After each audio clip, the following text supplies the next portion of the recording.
So I wish I had better news for you guys today, but I don't. Rates continue to go up. Today we got the jobs report that came in better than expected.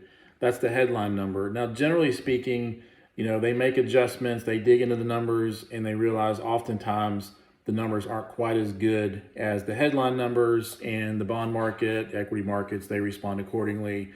Honestly, the last couple of adjustments haven't been like that, so who knows? Is the economy where it's at right now? Is it a sign that we're going to continue to have rising rates? I'm reminded of the story of Noah, and I'm not sure why I'm reminded of that, but Noah, he had a sign from God that he was going to flood the earth.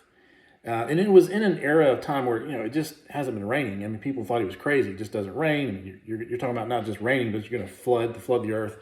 And he fell through with that because he believed what God told him, and he built this ark. And in the midst of that, once the first drops fell, people began to believe at that point, but it was too late for them. Now, that has really nothing to do with mortgage rates. But, we continue to study the underbelly. We don't have a sign from God. And if I did, I would tell you. And if you do, tell me. Because we don't know when rates are going to drop or move up or down. I wish I could tell you, hey, Tuesday, this is going to happen. And Thursday, that's going to happen. And don't have that kind of sign like Noah did. But what we do have is the underbelly of the current of the economy. We have things like the 10 and the 2-year treasury yields that are inverted, not just inverted the way or how long they've been inverted, but the margin by which they're inverted. Every single time in the history of mankind, rates have fallen off after that has occurred. There's so many other things that we've talked about it in weeks prior and videos prior. Go back and we've highlighted so many features of the economy, so many technical aspects of the economy and how it works, that rates will have to drop eventually. We just don't know when. And it's, they say it's darkest before the dawn. And I would say I have this feeling that that's kind of where we're at. It's just a very dark moment if you're taking a picture at mortgage rates and you're taking a picture at, the whole real estate market altogether. It's not terrible where we're at, especially if you're in North Alabama.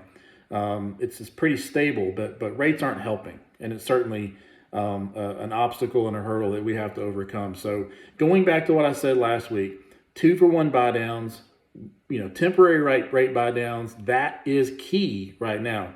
That's going to get us through this. It's going to help your buyers be more competitive in terms of being able to afford what they're looking to buy.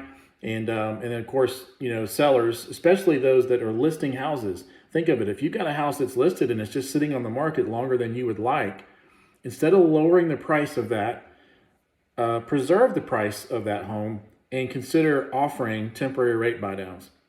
Let's get together and talk about that. And there's a whole host of other things that we can talk about and how we can help get more buyers and more folks that are looking to sell a house in front of you. Despite all the things, all the headlines, eventually we're going to read the fine print.